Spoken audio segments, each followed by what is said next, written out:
الحمد لله رب العالمين والصلاة والسلام على رسول الله وآله وصحبه أجمعين. ثلاثة الوصول. باجي بيوروني دورو. باجي بيوروني دورو. معرفة الرب. فإذا قيل لك من ربك فقل ربي الله الذي رباني ورب جميع العالمين بنعمه. بسم الله الرحمن الرحيم، والصلاة والسلام على نبينا محمد وعلى آله وأصحابه وسلم تسليما كثيرا. سبحانك لا علم لنا إلا ما علمتنا إنك أنت العليم الحكيم. أستغفر الله الذي لا إله إلا هو الحي القيوم وأتوب إليه. اللهم انفعنا بما علمتنا وعلمنا ما ينفعنا وزدنا علما. بي الخميس سوية هجرية باكلاني كمناني أني بيناني أني سبا شهر الجمادى الأولى من هجرة سانكالو دورنا بسونيا تنفلاناي ميلادي نصارى وكجاتي بافلا أني مغاني كله سانكالو تنفلانا بسونيا وتاني دورنا أمبي دودا بو مسجد الرزاق وأمبو كونو درسو بي شيخ الإسلام محمد بن عبد الوهاب وككتابو كونو ثلاثة أصول بي من كلنا أنكا أكون معروفة ربي. فإذا قيل لك ما ربك فقل ربي الله الذي أرباني ورب جميع العالمين بنعمه. لما بين الشيخ رحمه الله الأصول ثلاثة مجملة تمامي الشيخ محمد بن عبد الوهاب أي اللي سري سبعي أيو وبانجي أني غروبالي لا ناكو جونكا تيجي على دو إكيكا دينا دو إكيكا نبي نيوما دو أيو فرانيون كا غروبالي لا كو بانغاني نينشولا أراد أن يبينها مفصلة واحدا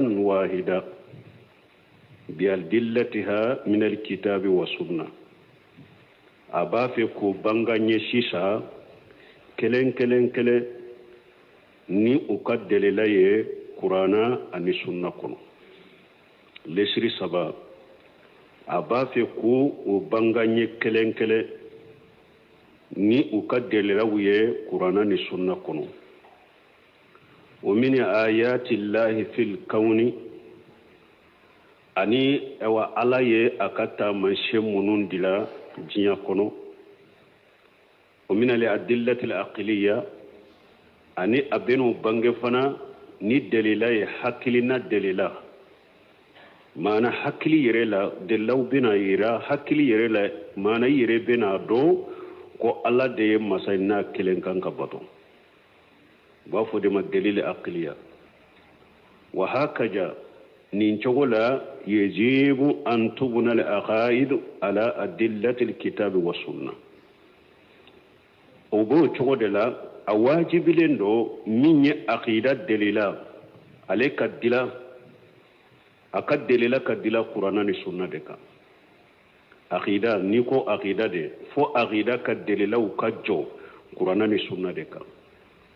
wala najri fi ayati llahi alkawniyya ani ala ye jinya kono ala ye tamanshe mununda kala jelike ulula kala ka tamanshe ulaje aqida be doni uluye من أجل أن يترسخ وتثبت في القلب pour أغيدا أكتر أنا كسبتي دسكون كنو وتزول جميع صباح نعم بهذا مدينة بين ولي pour إك أغيدا دو كسبة الدليل بيبو قرآن دي كنو أني سنة أني الله يتامشي منون دا جيان كنو كولو لجي kulu jatemina ulunun de beke sababu ye ka aqida turu hada maden duskun kono ka sabati ka nyagambi be boy bolo wa mal aqaidun al mabniyya ala subuhat wa ala sukuki me aqida munu nu ulu jolembe subuhaude ka ko nyagambi lewunde ka ni shika wala aqwalin nas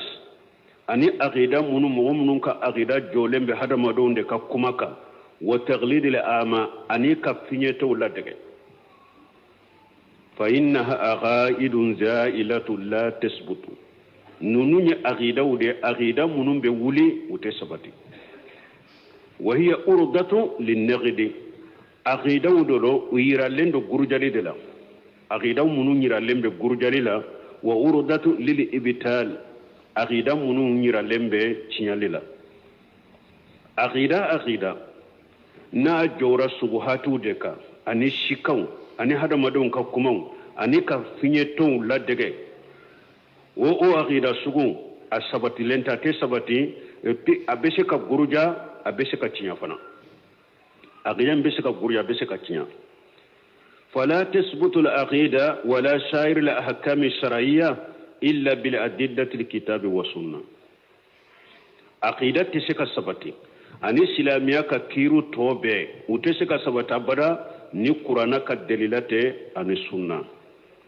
wa bil adillati al aqliyati al musallama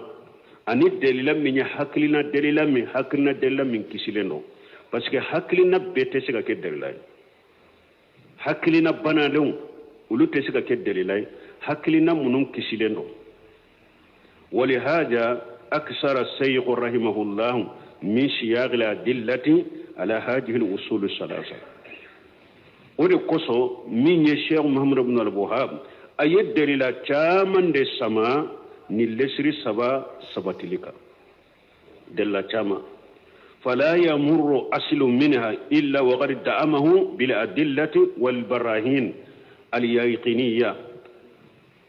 لسري ستوتمي أبولو فوا باللسري أبا أنا دعمو يموني كاسمبنتيا لسري ستوتمي فوا باللسري سمبنتيا ni dalilawiye ani barahinu dalla munu nye dankaniya ye allati tatrudu sukukan wal ahwa dalila munu be shika ge kabo mola ni nindungo lesiri saba kelen aba deme ka sembentiya ni dalilawiye dalila munu nye dankaniya dalilawiye nu be shika ge kabo mola ani nindungo وترسخ العقيدة في القلب نابع عقيدة تردس كنكم قول رحمه الله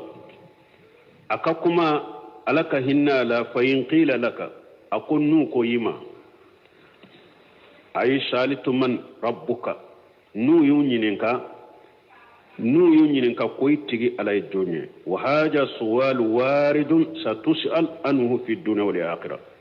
ni nyinin kalimin fana ye abena mugoka ibe nyinin kan ni najia ibe nyinin kala lagara mo do be se ka nyinin ka jia kono karasa etigi ye jonye ibe nyinin ka jia kono kaburu kono fana lagara ibe nyinin kan ni nyinin kalila fala budda an ta'rifu rabbaka azza wa jalla wala foiki tigi ala dole masamin ka ba kurtaleno wa an tujiba bi jawabin sahihin mabini alal yaqin foyi ka jabu de fana ke jabu minye jabu shahalenye jabu min be dankaniya ka wal barahin ani dalilaw o nu yunyinka faqul rabbi allah afu ye kontigi ye alade haja huwa al jawab ninde jabu ye nu yunyinka jiyan kono o yunyinka lagara itigi ye jonye afo ntigi ye alade ninde jabuye alleji arabbani masammi nyenne lamo wa rabba jami'al alamin bi ni'amihi aydan fem bellamo na kan nemay haja istidlalu aqliyu bo dalila hakili dalila fuleninde mana na donna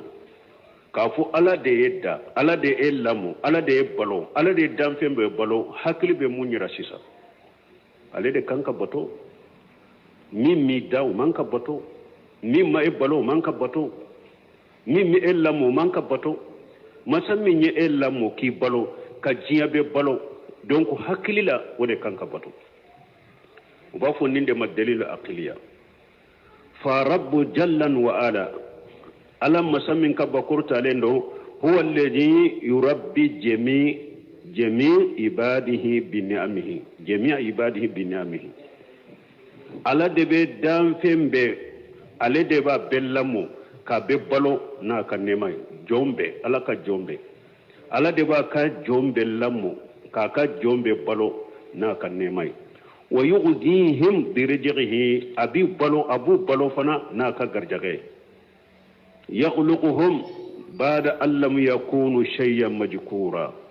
ala de yuda ala de danfeunda kasoro danfeun tunte foye nube fo jiya kono ala yuda kunati jiya kono fi butuni ummahatihim khalqan min ba'di khalqi fi julumati salas ala ye danfeun jonda o ba kono na wula dali kofe dibi saba kono dali kofe dibi saba kono tilebi nani maniji tilebi nani jolikuru tilebi nani sogobun o kofe ala be malikiya nyamariya kana dema denso kono ko aka keleman nani sabe aka garjage sabe aka lajali sabe aka kunnandiya sabe ube ni kunna gonde do aka kabara sabe abanya mariya aka ninfinye kakala ninde to ko dali kofe dibi sabala dibi sabay nyemunye ba kono dibi denso dibi dembe foroko min kono dibi ala be deni hadama denda nin dibi sabade kono dali kofe wa yuwassil ilayhim rijqan hatta fi butuni ummahatihim ala be garjage lase dan fi umma har uba konona la kutu ba konona la ala be garjage lase umma ka ba konona la walijalika yanmu jismul janin fi batani ummihi wa yakburu ninde koso demmin be kono la abe jidi afar kolo be jidi ba kono la abe kumbaya korobaya kata abe kumbaya kata far kolo be jidi ba kono la abe kumbaya kata li'annahu yasilu ilayhi rizq min Allah subhanahu wa ta'ala wa yasilu ilayhi al-hijab munna garjage be se demma ba kono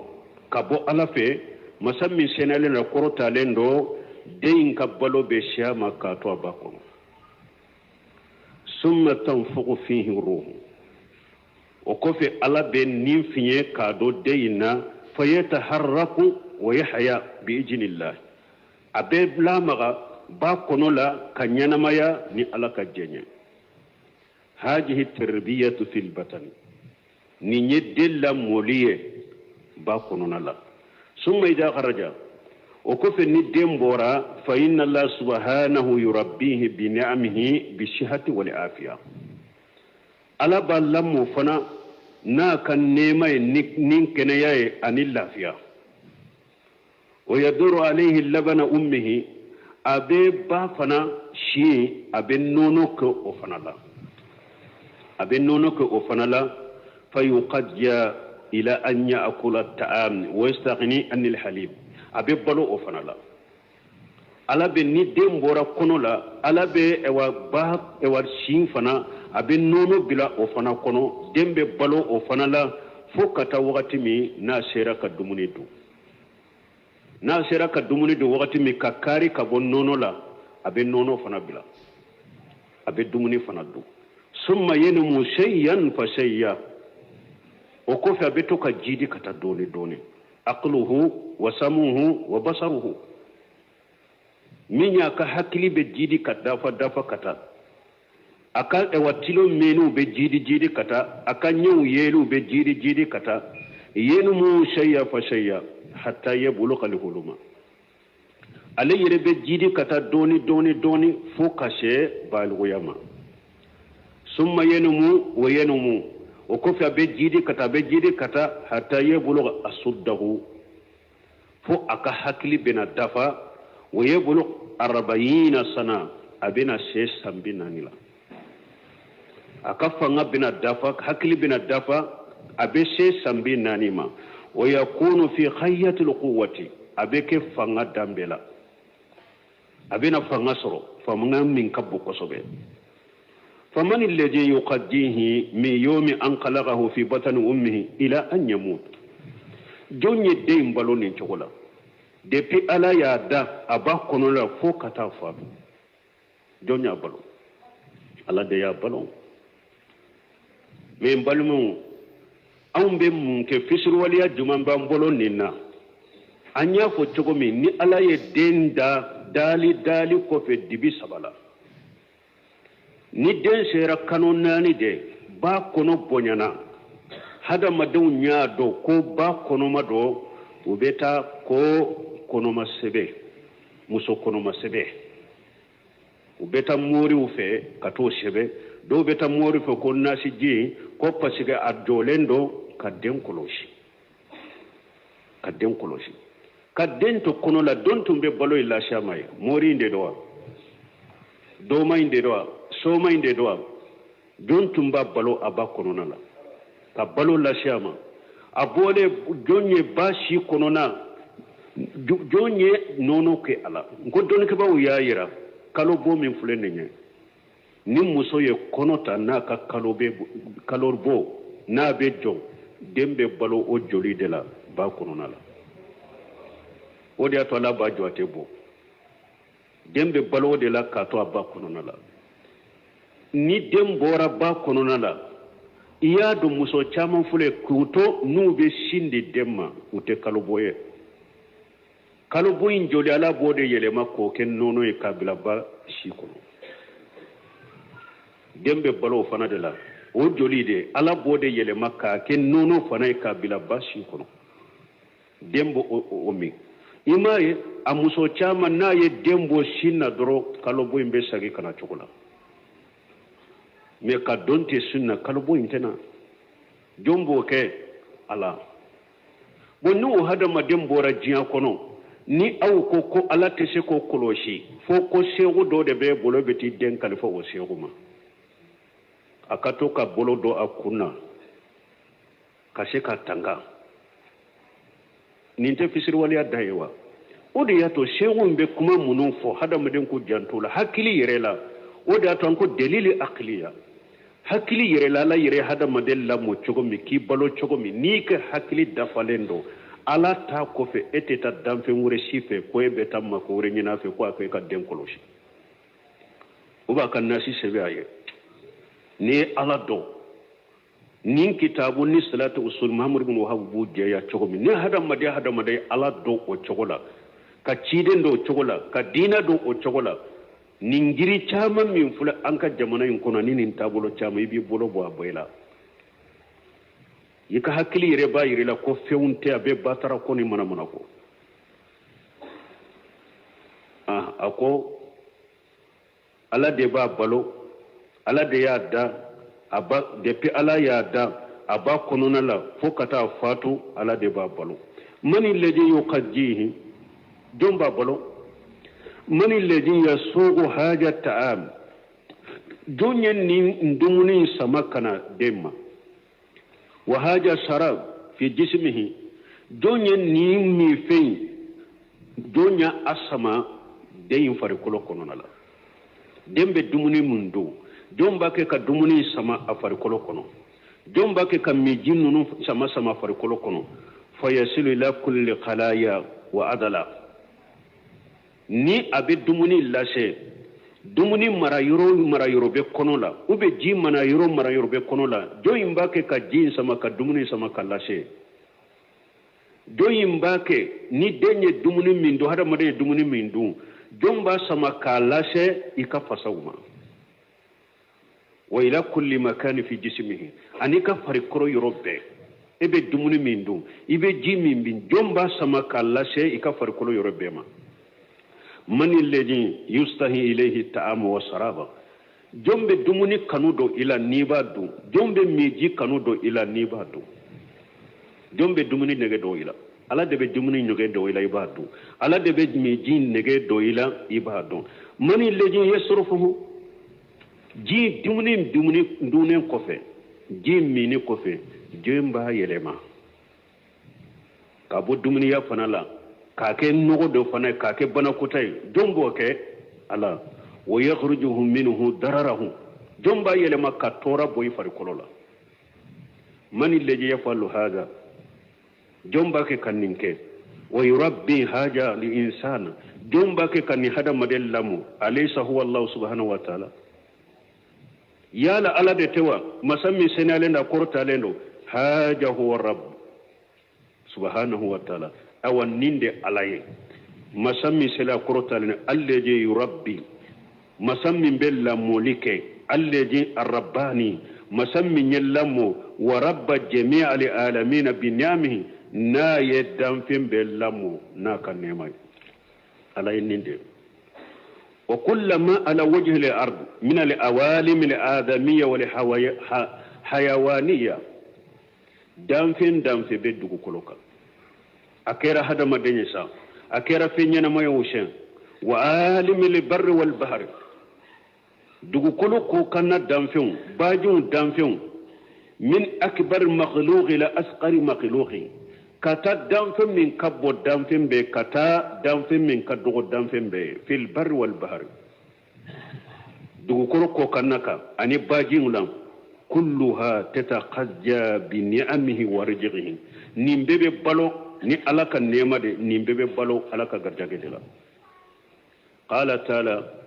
alakum masamin kurtalenu amani haja alladhi yarzuqukum in amsaka rizqahu jombe soroye damfen jumambe soroye na bese ka u garjage ni ala ya ka garjage mina ni ala ya ka garjage mina ka bo damfen ka a damfen jumabe jombe na bese ka damfen garjage be dombolo wa qala lakum وما من دابة في الأرض إلا على الله رزقها ويعلم مستقرها ومستودعها ala ko danfɛn si tɛ dugukolo kan fo a bɛ garijɛgɛ bɛ ne ala de kan ne b'a bɛɛ sabati yɔrɔ dɔn n b'a bɛɛ kalifa yɔrɔ dɔn وقال لكم وكأين من دابة لا تحمل رزقها الله يرزقها وإياكم وهو السميع العليم ala ko daba caman de be danfɛn caman de be a yɛrɛ tɛ se k'a ka garijɛgɛ ta ala de b'a kɛ ka garijɛgɛ ani aw hadamadenw ala de ye mɛn ni masa ye ala de ye dɔn ni masa ye suratul ankabuti kɔnɔ haja huwa rabbu subhanahu awa nin de ye ala ye nin de an tigi ala ye masa min sɛnɛyalen don zalikumullahu rabbukum fa'buduhu awa masa min bɛ ninnu kɛ dɛ o de aw tigi ala ye ayo ala kelen pew de bato nin bɛ suratu yunus kɔnɔ amma khairullahi jalla wa ala mais ala tana masa min ka bakoro talen do fala yamlukum min zalika shay'a an fule ka fɛn o fɛn fɔ tɛ ala tana a foyi maralen t'a bolo danfɛn si tɛ an ye minnu fɔ k'o b'i bolo lali asnama wala khayraha munima tanate la ahadun yamluku min rizqi shay'a fuite ni war garjage maralen ba bolo wa inna ma huwa marjuqu makhluqu misluka fengo fembe abe garjagalen do ala de bake kale yere garjage ale yere danfende komi e nyogo garjagale masay ala de fuide te la ahadun mogoshide te yamluku min rizqi shay'a mogoshide te ni garjage foy babolo mogoshite ko garjagale babolo wa inna ma huwa marjuhu ebe palom min yere no fede ale yere garjagale do ala fe ala de baka ka ale yere garjage makhluqu misluka ebe palom min no fede ka sujudu biya yere ka kulunkula korode ka daji tade na ye kolo fili bata ka nyimi ube kata susu ka fare ewa ika dumuni ka ko barika balade ale yere danfende ko me onyo makhluqu misluka وهو معبودي ليس لي معبود سواه وهو معبودي ليس لي معبود سواه ewani ala ninde ne ka bato fenya bato fen wore sitenne bolo ninte koy qawluhu wa huwa ma'budin رب الذي هاج سانه هو الذي يستحق العبادة مني ومن خيري مسمي akakko yenni anye munun fo masammin kala halaye ninye nim masade bato istahaq nim masade ni bato kaka ne kaka ka bato ke nim masade o min khairi ne tanafana kaka ka bato ke nim masade summa aida o kofe tuguni nabaha shaykh rahimahullah shaykh Muhammad bin Wahhab aya hakili jigi fana kankunu annahu la yakfi al-iqrar bi rububiyyati ko ate wasakede kafo ala de ye dali masade ala de ne da ala de be ne lamo ko te wasakede ba fo ni ma tawhid rububiyya la yakfi an taqula rabbi allah alladhi rabbani bi ni'amihi ko ate wasakede kafo ne tigi ala de masammi nyellamo ni aka nemay ko te wasake haja la yakfi kan nin foy dalate fana nin te wasakede la budda anta atarifa lahu bil ubudiyya dalin sabatilen ko fe alaye la budda fo ika joala de fana ka dala de fana minye jonya fana ye batoli fana iko ke alatai fo iko de fana ke alatai bato ka fo ala de inda wote wasakede minye ewa batoli fana fo iko fana sabati alaide ko bato be kanka ke ala kelim tawde wa an taqlisa lahu al-ibada ikabatu qalash alayk wa haja huwa al-farq bayna al-muwahhid wal mushrik ewa faram fansha mimbe tawhidi tigini mushrikinye wayenni yorode fal muwahhid yaqirru bi rububiyyati llahi wa bi ubudiyyatihi wahdahu la sharika lahu tawhidi tigi ale jolem bala ale ba fo ko dali beye ala de taye ewa bato fana beye ala de taye dali ala kelemto de dali ke ewa ala kelemto de fana be bato je nyogonte ala la tawhidi tigi taye ninde ade lebe fulay be sabati ala de dali beke ewa bato bebe ke ala kelemto de je nyogonte ala la ni nyeta tawhidi tige wal mushrik يقر بربوبية الله ولكنه مشرك في عبادته من مشرك فلي على يرد جودم بالا كو على دي دالي بكده نابي في مربطو كفر لك مشرك فرنفانشا نتاودي تيجي فرنفانشا فلي تاودي تيجي دارا لا كو على دي دالي كي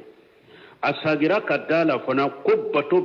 bebeke ala kelem tawde je nyogonte ala la ni nyetta hudi tige mais mushriki dara la ko ala de ye dali beke mi aye femure bato ka faraka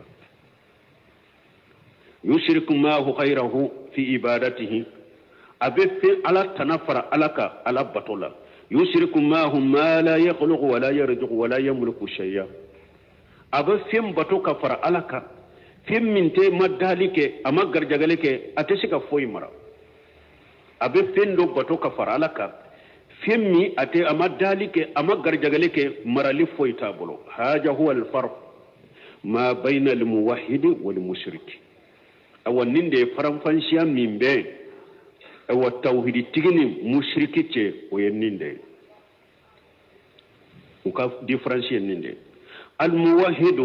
يقول ربي الله وهو معبودي توحيد تيغي علي بافود نتيغي على ده او على ده انك باتو فين فناي وليس لي معبود سواه باتو فين سي تمبولوني على كلمه توته اما المشرك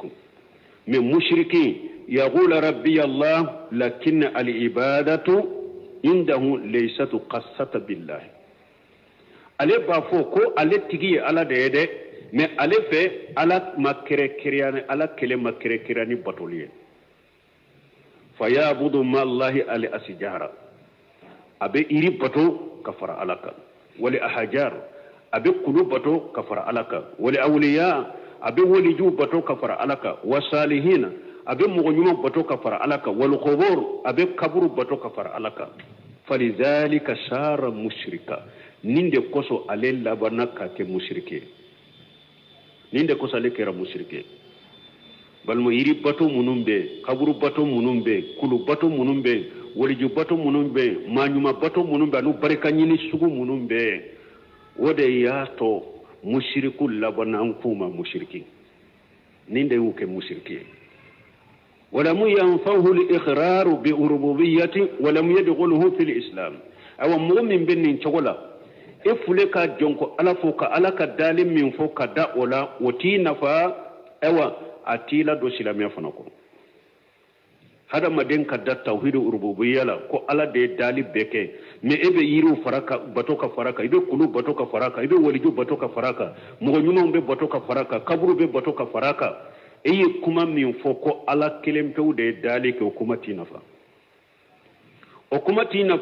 o kuma min la do silamiya kono fana wa qawlu nako wa huwa mabudi ودين كبتو فيني أي لا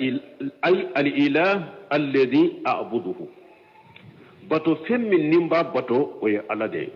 وقوله ناكو ليس لي معبود سواه ناكو بتو فين ورتني بلوني الله لا من الملائكة ولا من الرسل ملكيات نبي ملكا من بتو كفر عليك كيدن تيم بتشيدن من بتو كفر عليك ولا من الصالحين مغنيمات نبي مغنيما من بتوك فالعركة ولا من الأشجار إري تيم بيري من بتوك فالعركة ولا أحجار كل تيم بكل من بتوك فالعركة ولا من أي شيء ليس لما بود سواه باتو فويد تي باتو فنشيد كوني تنبولوني على كلمة توتي تودي تيجي تاي نيندي سبحانه وتعالى هذا تقرير توحيد بالدليل نيت كالتوحيد سبتنا كالدليل وهذا دليل عقلي نيت حكلنا الدليل ده سيسا ثم ذكر الدليل النقلي من القرآن وكف الشيخ محمد بن وهاب أبنا الدليل النقلي دليل من أيوت القرآن لا أبنا ألوفنا فو وسبلين تاوبلون والدليل قوله تعالى الحمد لله رب العالمين ويمت متنودي أبي بولون شروك أنا مطمئن أنت شروك أنا شروك نغيرك ويمتنوا ده والدليل قوله تعالى ويمتنوا ده والدليل قوله تعالى الحمد لله رب العالمين تمام يا دليل عقلية فو دليل عقلية يوفا مو ما أنا ألم من ينونك حكلي ربا يرا bato fen simman ka bato ni alate uba fode ma dalilu aqliya dalilu naqliya dalila munun nana qur'ana kono abena dogulu de la sisa wa dalilu qawlu ta'ala alhamdulillahi rabbil alamin dalilu naqliya ako qur'ana kono dalilu munye ko ala de ye ambeda ale de ya bellamu ale be dampen bellamu tuma ma dalilu aqliya fo دليل نقلية منيكو الحمد لله رب العالمين هذه الآيات ني آية من فلة هي أول القرآن في المصحف قرآن يرى آية فلو ينين دي نين فلو قرآن بعد من نين فلو دي لا ليس قبلها إلا بسم الله الرحمن الرحيم آية نيني فن بسم الله الرحمن الرحيم تي ودرون دي سبلين بين نيني وهي آخر كلام أهل الجنة ني الحمد لله رب العالمين بن فلان ني الحمد لله رب العالمين الجنة دونك كما الله بين دي قال تعالى ألكم مسمين كرت علينا وآخر دعواهم أن الحمد لله رب العالمين ألكم الجنة دونك ولل لبن يموني كنت نوب على يدام فين بالله مبغى سورة يونسكم والله جل وعلا ألم مسمين كبا كرت علينا افتتح بها القلق تمام ألا تنبي دالي دامفين فو أي دامفين فو للدامنني ني الحمد لله دي قال تعالى لكم الحمد لله الذي خلق السماوات والأرض وجعل الظلمات والنور ألا قلت نبي علي مسمين يسانكبلون فلا دا أني دوما كلون فلا كدبي دا كنور دا جعل يا خلق الظلمات والنور كدبي دا كنور دا نيمبي سورة الأنعام كنو وختم بها الخلق ألا يدانفون لبني أودي فنا قال تعالى لكم وغدي بينهم بالحق وقيل الحمد لله رب العالمين yomal khama donni ala ye kiri beke damfen beni nyogonche ala ko qodiya bainahum bil haqqi ala ye kiri tiguni nyogonche ni cinyaye alhamdulillahi rabbil alamin tanu be ala ye damfen be lamu baga fataha biha al khalqa wa khatama biha ala ya damfen damina naye ka damfen labanaye fa hiya kalimatun ajimatu kuma bade linye alhamdulillah rabbil alamin kuma bele bele bade do fa qawluhu ta'ala alaka kuma alhamdu sana'u alal mahmud ma mahabbatihi alhamdu kure munye katanu fentanu ka fara iba kanu uba fode ma alhamdu alif ma mahabbatihi wa jilalihi kakanu fe tanu fe katanu ka soro ka fara iba kanu iba bonya iba foninde ma alhamdu parce que fendo be uba fo al sanau obe oyede mogodo be ebena majamu madihu ani hamdu tekelenya madihu ebena mogodo tanu ka majamu ka soro itafe mais alhamdu te fo mo chier fo ka fenni tanu fe ka tanu ka fara kanuka ana bonya mais ebena masake do tanu sisa ka soro masake ita bonya ire ita fere mais mun ni bila iba tanu imma ko be worila iba fa kiso iba tanu ube mo be na masake do tanu aba soro masake mandi ita bonya mais tanu kunye munye ibesira ni matano kana ko jugu kenna donc wodi ato ko madihun ani hamdun o te kelenya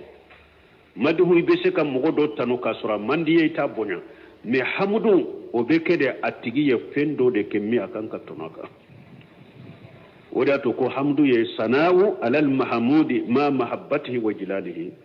katanu fentanu ka soriba kanu iba bonya fana wa alifu fil hamdi lil istighraqi alifu min fule alhamdulillah o koroye munye katanu bebe ba ka beba ka beke alata istighraq koroye munye ay jami'a المهاميد لله ملكا وسيقاقا في وفني تنودي أبي مرلي على دي تاي على دي كاكنا بي فهو المستحق للحمد المطلق على دي كاكاني تنو تشوغو بي تنو تشوغو يا بيلا على دي كاكانوي تشوغو يا بيلا على تنو لندو وما غيره فيهمد على قدر ما يفعل من الجميل ومن الخير mais ala tana ayi bara nyuma minke o ayi hera minke ba tano hera de ka iba soro mogo do be ayi bara nyuma do ka be tano ka mais niya aka ko do laje bo o fana ye ko jugure atese ka tano loka ibe se ka tano ayi ko nyuma do de ka be se ka tano ka ayi hera do ka be se ka tano ka mais ala ta tanu chogo be de be ale wa mal hamdul mutlaq al kamil fa huwa lillahi azza wa jalla mitanu min yetanu chogo ya beye ani tanu min dafalendo oye ala de tay masamin ka ba kortaleno li anna ni'ama kulluhu minhu parce que nema be bora ala de fe do tanu chogo be de be ala donc no ko alhamdu kallamu in kala akore lamun kore munye lili istighraq ka tanu beke ala tay tanu chogo be ka beke ala tay chogo ya bela wa hatta al maghlugh إذا أسدى إليك سيء من الإحسان هل الدم فلان هل الندم من ينمان دوك شيسا فإنه من الله عز وجل ويربور على دفه هل إن يغنى الدم نا يهرى دوكيه وبا يكون يما دوكيه ويربور على دفه هو الذي سخر لك هذا المغلوب parce que nindam minna na konyuman ke ka hera ke ala da ya koloye ala da ya koloye na ya kiye wa huwa alladhi makannahu min an yahsuna ilayka ala da ya ma fantiya dama ka she dama ka she kanyuman kiye falhamdun yarzau ila Allah subhanahu wa ta'ala wala tanu imbe shagi kata ala dema hari ni mo wore hera kiye de alayhi sababu de metanu yere ewa haqiqa be shagi kata ala dema parce que ala da ya kolona ya kiye ala de yesheke alayhi nasira ka nyuman ke wa qawluhu lillah ناكون لله جار ومجرور من سمنا أي من سما متعلق بمحذوف خبر مبتدا الدلو لمبه كباريا دو دي مو كباريا ما فو او كوري موني اي الحمد كائن او مستقر لله عز وجل معنى تنمي بينك ube tanumi sabati lendo obeke alade mahajufu kore munye mana kuma dode kanka foye uye kuma yinge ka boye akanka foye mama foye kuma yin jumaye mana alhamdul kainu lillahi aw alhamdul mustaqarru lillahi la nyine ni na nuko mahjuf akoro ninde mana tanumi benake alade taro tanumi sabati lendo alade taro ode kanka bila alhamdu anillahi ni nyogonte mahajufu be jari li majruru be munyira ko kuma dode be o kanka foye ama foye oye jumaye tanuni mbembe na keo ala de taro tanumi sabatilendo ala de taro wallahu manahu ju'ul uluhiyya wal ubudiyya ala khaliqihi ajma'ina allah kuremunye ko bato dunken bato dun uluhiyya bato dunken wal ubudiyya ani ka ke jonya dunke ka jonye jonya danfeum beka ko allah kureninde al maluhu mana bato fe ube masammin ka jonye be allah kureninde wa hadha al ism la yusamma bihi khayruhu subhanahu nin to min fulinne la fulu jalala allah danfen shima wala ni nani alate danfen wala siten ni wala ni nani alate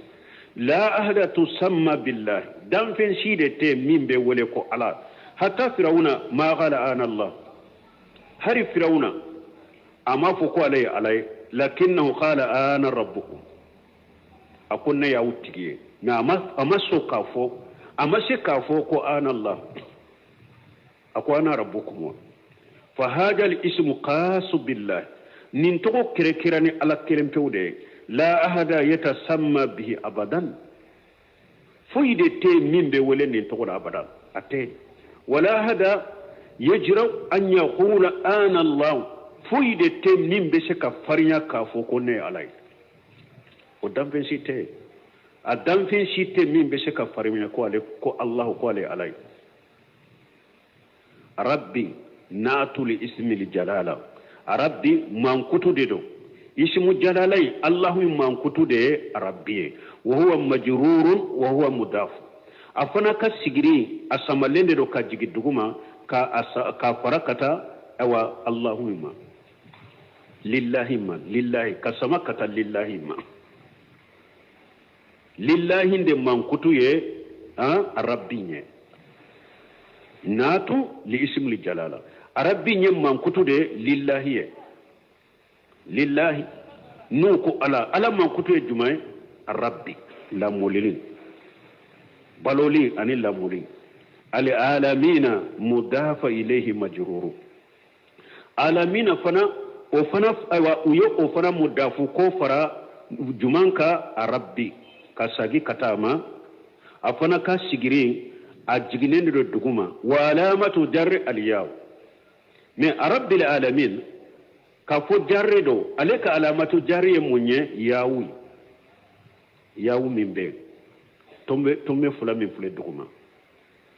li'annahu mulhaqu bi jami al-mudhakkar salim parce que ale be fara munka mudhakkaru salim ye munye ni fe munun nana ka caya fulaka abece demire fana unana ka caya fulaka uba fo de mako mudhakkaru salim mana ninye kelima inka irabude alhamdulillah rabbil alamin ka irabude fula aya irabude sal fawjan ya irabude ninya ka irabude fawadihu abangalendo anna alhamda kullahu wa sanaa kullahu lillahi rabbil alamin abangalendo kotanu be katanu be fana sagili be ko abebe ala de danfe lamu baga ala wa alamul malaika malika danfew wa alamul jammadati danfe munu ye jammadati nin tula wa tuyuru danfe munu ye konowde wa alamu sibai danfe munu ye fenyanamawde kungo kono wa alamul hayawanati ani fenyanama danfe munu ye fenyanamawye wa alamul hasarati ani duguma fe danfe munu ye duguma fe wa jarrati ani dingenye nunu awalimu fil barri wal bahri danfe be dugu kolo kani baji kono la ya'lamuha illa Allah motu hakke motu do ni alate wala yuhshiha illa Allah motu jate do ni alate kulluha lillahi rabbuha kulluha Allahu rabbuha nimbe alade ya betige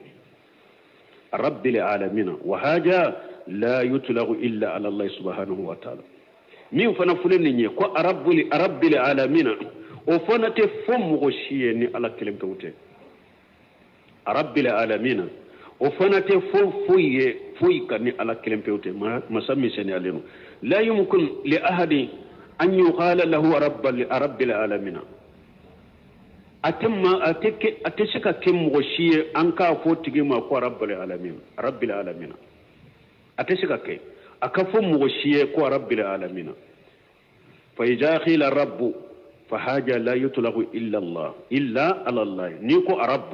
وتبل فويك على كلمة وتجلى وعلا ولا ينصرف إلا إليه وتي لما كتفوي من على تي أما المخلوق فيقيد مدام في هر نيبا فما رب يبي دور فرقا دور بفرقا نيبا فدام في ما رب أبيك كده مقيد دور بفرقا مثال لا فيقال رب الدار إبا فصوتي رب البهيمة بغنتي أي مالكها وصاحبها أمر بغا أناتي هرني رب بيفو دامفين كبيفو نشودلا رب الدار رب البهيمة مانا أكا كرسادة كمرا فينو كرسادة تالو وكل ما سوى الله عالم وأنا واحد من ذلك العالم وكل ما سوى الله عالم فين فين على أبدان في وأنا واحد من ذلك العالم أو نيري كلندي ودان في دودي نيري ودان في دودي نيري ثم بيان الشيخ رحمه الله وجه الاستدلال بهذه الآية وكف الشيخ محمد بن الوهاب أن الدليل بني آية لا تقومي أنا نوفنا بانك أني فقوله وكل ما سوى الله عالم وأنا واحد من ذلك العالم فيكون الله ربي وكرمني على دبك نتيجي لأن الله رب العالمين فسق على دام فين بتيجي وأنا واحد من العالمين نفنا دام فين دودي دام فين تيجي على ده نفنا دام فين دودي فيكون الله ربي فلا أحدا يستطيع أن يقول أنا لي رب خير رب العالمين خير رب العالمين على ده بكنة تيجي donc موشي تسكافو كو دام فين دام مساوري عليلا كومينتي عليه موشي تسكافو فلا أحدا يستطيع أن يقول أنا لي رب خير رب العالمين موشي تسكافو كو تيجي عليلا مينتي دام فين تيجي عليه لا الكاف ولا المسلم كافر تسكافو سلام تسكافو هذا لا يمكن أبدا وتسكت أبدا أكافر شيء من بافو كود ewa fengure ya ale daminti alai akafri te mo obeshekofo silama min beshekafo ko damfe wa damma sawre be ale lani alate wala yaquluhu aqil ma siteni fo haja dalilu ala rububiyyati llahi azza wa jalla woni nyeddelilay ko ala de yeddali beke masamin kabakuru taleno wama dama annahu rabbul alamin ما دام نادون نقول ده دام فين بيتي عليه فهو المستحق لعبادتي دونك ولا دني باتوكاكا وهذا يبطل عبادة خير الله سبحانه وتعالى أو نيمبك سبب فين على كباتوي على تنباتو نيمبا بيتيا نيمبي على تنباتو بيتيا ولذلك قال بعدها نند قصو ني آية كفي نالك الحمد لله رب العالمين ألكو إياك نعبد وإياك نستعين نند قصو ني آية كفي ألكو إياك نعبد على أمبئ على كلمة تودي بطو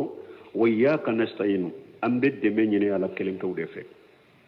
وهذا يفيد الحصر نمبئ منيرا كو بطو بي كبطو بي فرانيون كاكاكي على كلمة تودي لأن تقديم المامول إياك وتاخير العامل نعبد يدل على الحصر عربو كان مثالي لا نيكو نعبد إياك ني قرانتي نيكو نعبد إياك عربو كان تللندو مي منا أكون منا نياي من المامول بارا فين أو بلال عامل بارا يرنيه ko o bel hasri de rew ba yirade ko nimbe farale nyon ka be ala de tay mana mamulu yemunye iyaka ali amilu yemunye na abudu arabu kan na chogorela ni qur'ana ta tun kan kana na abudu iyaka ambe ala de bato men niya ye ala ye iyaka bila na abudu nye o ya yirade iyaka na abudu mana be ambe bato beke kelem tawde bato teke fengore sheni ete o korore ka bato bede ke ala tay fa iyaka na abudu yaghtalifu an na abudaka ni ko iyaka na abudu ninna chogo aninna chogo te kelenye ni ko na abuduka ambe ala bato ni ko na abuduka arabu kan ambe ala bato abesaka yebesaka fengore bato ka faralaka na abuduka na abudu ghayraka arabu kan no besaka na ni ko iyaka na abudu korode bato inteke foye ne ala kelem tawte لأن نعبد هذا إثبات فقط بس نيكون نعبدك نعبد من فلان نيني سبتلي دي درون دي لكن إياك نعبد يتضمن نفيا والإثبات من نيكو إياك نعبد كو فلا دي بوكونو كو فلا دي بوكونو جيني أني سبتلي من نيكو إياك نيكو نعبدك إثبات درون دي بولا أمبي على بطو mais yima fo konte fe ngore bato ka farika men niko iyyaka na'budu yatadammana nafiyan wal isbata ko fula de bokono sabatili ba kono geli ba kono mana niko iyyaka na'budu mana ni ete iyyaka iye bato kerekera ka ke alatayin ka geni ke ko bato te ke foye ni alate bon na'budu isbata يبتو سبتي علي أي لا نعبد غيرك أنت على التنا أنت بتو والعبادة لا تشيه إلا ما نفي بتو تسيك سبتا بتا فويكا جني دودك كافين دودك كابوي والإثبات أني سبتي لي وباكو نيم فلا يرد ما كو أروكون لا إله إلا الله لا إله إلا الله جوسين يفلا دي النفي والإثبات وهو معنى لا إله إلا الله نفي الإثبات ولي لا إله كمعنى فيها نفي وإثبات جاني بي سبتلي بي نفي الألوهية أما شوى الله نفي مني كبتو جي كبو على تنبلو وإثباتها لله عز وجل كبتو سبت على كلمتوية أبيكم إنيكو لا إله يكو بتو فنسيتي أم بمين بتو ninyi nafiye ni ko illa Allah yebbato sabati alay mana bato teke foye ni ala kelempe wute donc iyyaka nabudu fana mana yode bato teke foye ni ala kelempe wute yebbato ge ka boddam fembe bolo ka bato sabati ala kelempe wuye inshallah waqti sera amba joya سبحانك اللهم ربنا وبحمدك اشهد ان لا اله الا انت استغفرك واتوب اليك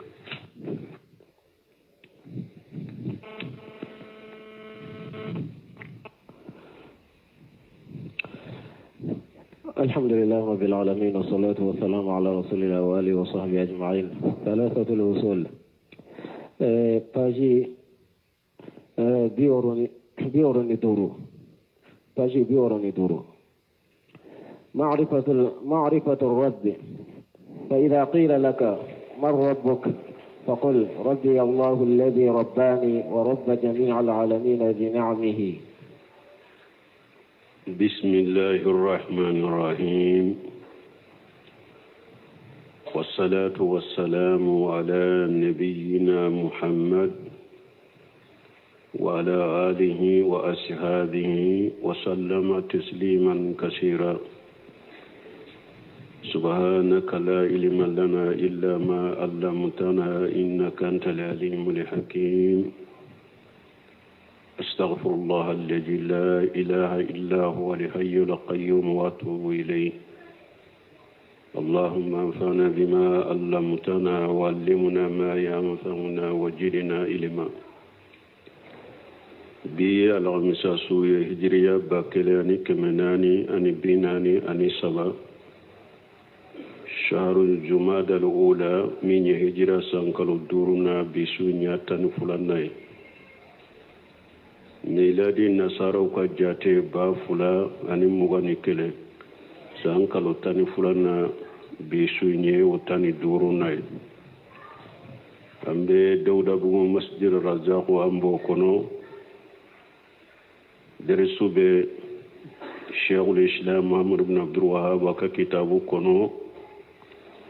ثلاثة أصول بي من كلنا أنك أكون معروفة ربي. فإذا قيل لك ما ربك فقل ربي الله الذي أرباني ورب جميع العالمين بنعمه. لما بين الشيخ رحمه الله الأصول ثلاثة مجملة تمامي الشيخ محمد بن عبد الوهاب أي اللي سري سبعي أيو وبانجي أني